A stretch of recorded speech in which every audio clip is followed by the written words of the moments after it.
Hi, I'm Rebecca Brand, and today I'm going to show you how to start seedlings. Starting seeds early in containers can have pitfalls, so watch till the end of this video so you see what mine were. For many reasons, you might want to start these at home.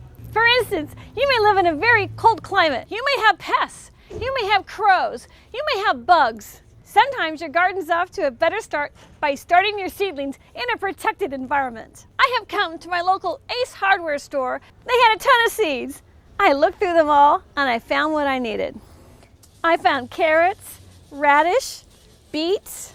Oh, and I found sweet golden beets. Those are my favorite. I got some chives, some parsnips, and some shiso. Your most important ingredient is your soil whenever you do gardening. I found some really great peat-based starting mix. It's going to hold the moisture so my seeds are bathed in moisture so they can germinate. There's all kinds of containers to start your seeds in.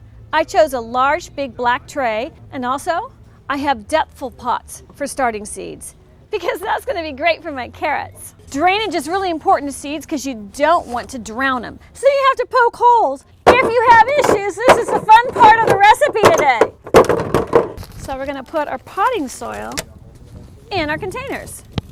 So pour in your peat starting mix and level it off. This is a good activity to do outside because it can be messy. And fill them up so that you're going to have enough room for that water to go in.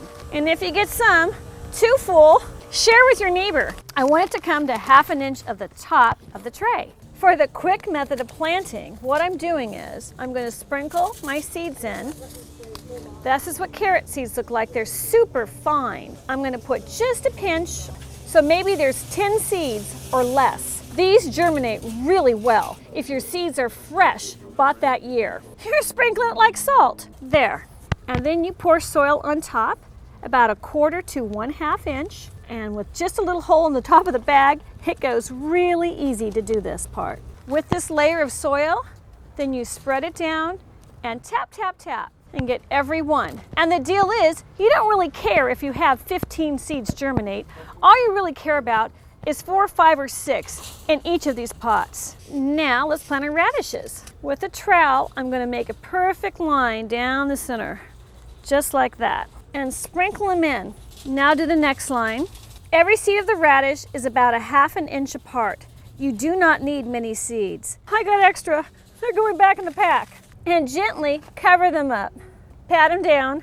And to save me from confusion in later days, I'm marking the rows. The next row is 1 inch from where I planted my radish seeds. And this is going to be golden beets. And again, every 1/2 inch.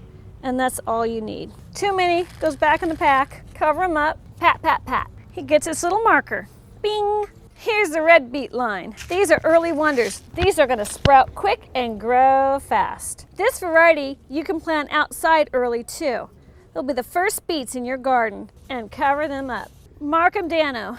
I love working with dirt and soil, and I love gardening. Comment and let me know if you grow things at home. And what do you grow? Do you start your seeds in the house or where? In California, I don't really have a frost problem. I got a pest problem. And some baby little chives. These are the onion family, and they're really mild, and I just love chives. In fact, they're one of my favorite little onion treats. And spreading it out and flattening it out. And now we water our seedlings and give them a good dose. Depending on your environment or otherwise, you may have to water these every day. Make sure you check to see if it's dry, because if it's hot where you live or where you put them, they're going to need that extra water. The first soaking is the most important though, because all that peat is very dry. It needs to soak up that water.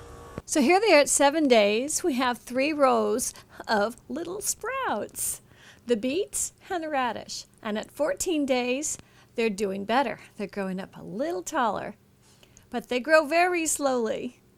And at 21 days, something went wrong. My radishes died. I do not know why.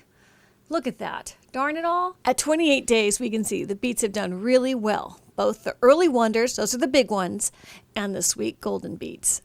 After 28 days, it's all the action we got in the carrots. They take a long time to germinate. The chives take a long time too. That's 28 days as well. So I'm Rebecca Brand. Subscribe to my channel, and let's keep making great recipes for life. like a recipe to start seeds.